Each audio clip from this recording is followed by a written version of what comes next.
Hello, it's Paul here from the Gordon. I'm going to show you today how we're going to recreate a marble effect. So using the Scumble medium, which is got no tints in it at the moment, it's just a clear base. So I'm going to apply that to the surface, to our initial, what we call professionally, the substrate. So initially I'm coating the surface up, as you can see here, with my medium, which is a product that stays wet for a while. So I've actually got a palette here with some Scumble medium on and some black low sheen. So I'm going to mix a little bit of them together to make it a bit of a washy light grey kind of colour. So I'm going to now try and recreate what we call our light veins that are going across our marble. So you'll see this coming together. I'll get a little bit more.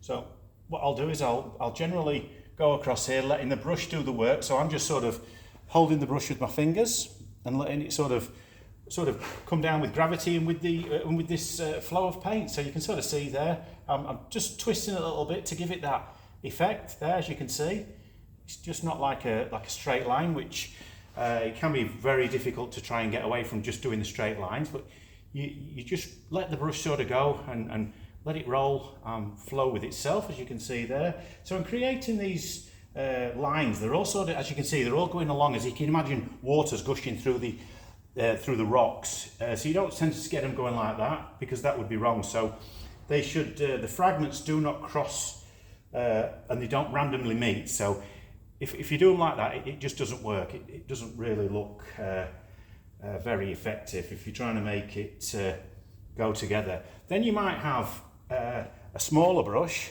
which I might then again use. So I'll mix up me stuff, and I might have what we call, these are light veins. You can sort of see they're a lot smaller, these ones.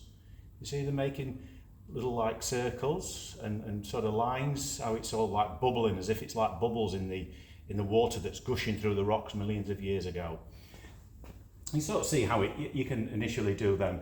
They would never go that way though. You never go across. So the veins, it's like it's all gluing it together, if you know what I mean. Then we can use this, which is our badger hair softening brush. Very, very soft. So you initially run that through the surface. You run that through your grain, through the veins. You sort of see how it's softening it off and making it a little bit more lighter and rather not so harsh. So you can do that depending on how much product you've put on. You can even go a little bit that way to soften them off a little bit more.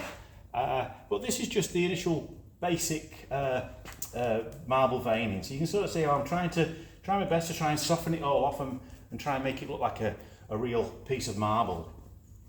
You can actually layer as well. So once we've done that, we can let it dry and do another layer and just make it slightly different on top, putting more veins and stuff through it. So look, as far as it goes, for that is good enough.